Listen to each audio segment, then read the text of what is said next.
100 legacy athletes here today. So it's one of those ideas that was so great, it started becoming a problem because we're like, how are we gonna get them all in? Well, figured out that way with 2 days of racing.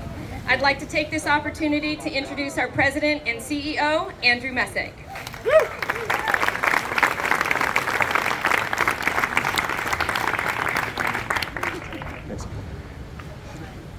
Thank you, Diana. Thank you, Mike, and welcome everybody.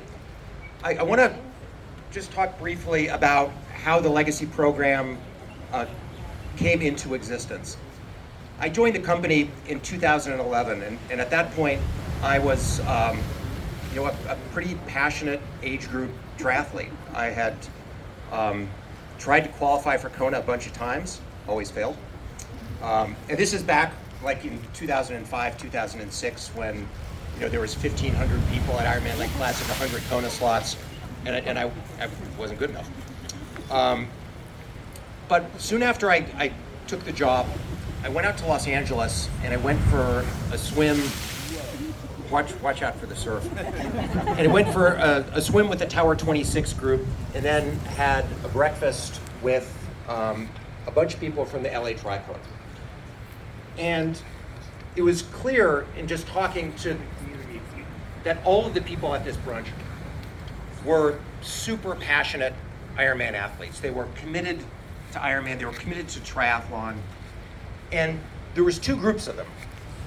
There was a bunch of people who'd been to Kona a whole bunch of times, and there was a bunch of people who'd never gotten close and who just didn't have the ability to be that fast. And likely we're never going to be able to qualify on the basis of performance. And as we all know, as Ironman has gotten bigger and there's more races, the number of slots at every race over the last 20 years has fallen. And for lots of people, lots of age groups, you have to win your age group to be able to performance qualify here. And yet I was struck by this incredible disconnect between the ability of some people to be able to KQ and the commitment that a lot of people had to triathlon. And these were people who turned out, they went to practices, they were leaders in their club, they mentored young people, they brought people into the sport. They were everything that you would want in an ambassador for our sport, yet realistically there was just no chance that many of them were ever going to be able to qualify in an environment where you just had to be so fast. And I think we fundamentally felt that wasn't fair, that it just wasn't right, that a group of people who were committed and passionate realistically didn't have a path to get here. And so that's where the Legacy program came from.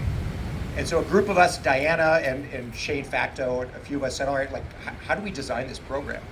And this is back in 2011, and we didn't have the slightest idea of how many athletes there were in the Ironman ecosystem. We had no CRM system, we had no database. We're like, 10? People do 10 fulls and they've never been to Kona? Is that fair? And we had absolutely no idea how many people there were of these passionate people who raced a lot. We had no clue. And so we arbitrarily said, okay, we'll call it 12. But it was just a guess. And it turned out that it was not a bad guess. And I think we had 175 people in the 2012 class.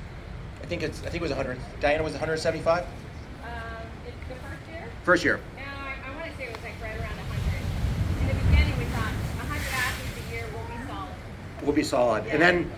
And then, so it was 100. And then the next year, it was 20% more. And then the year after that, it was 20% more. And then the year after that, it was 20% more. And then we started coming across people who were doing 5 races a year to be able to get to their 12. and then and then we started going holy mackerel, what have we created here? And so that brings us to where we are today, where we wanted, from the very beginning, we wanted the ability to be here, to be 100% deterministic.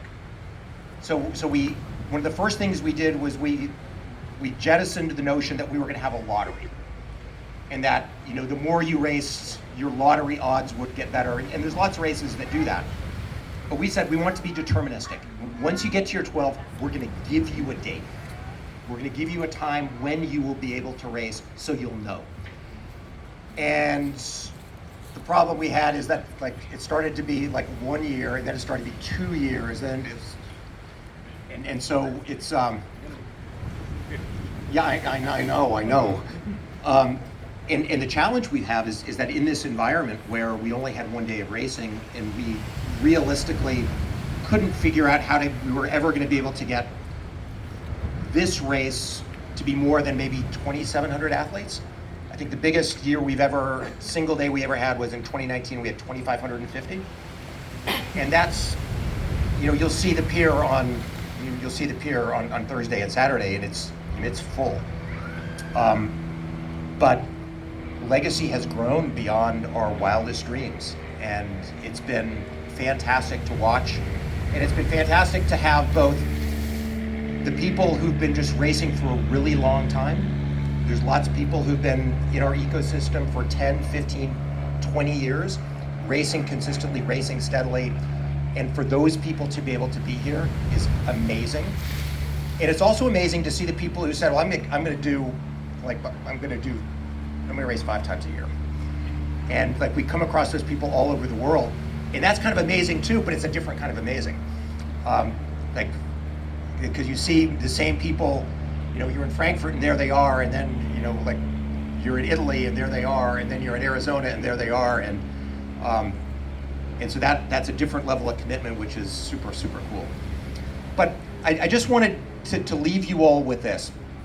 One of the things that we've heard over the years is that some legacy athletes feel like the path they took wasn't legitimate qualification.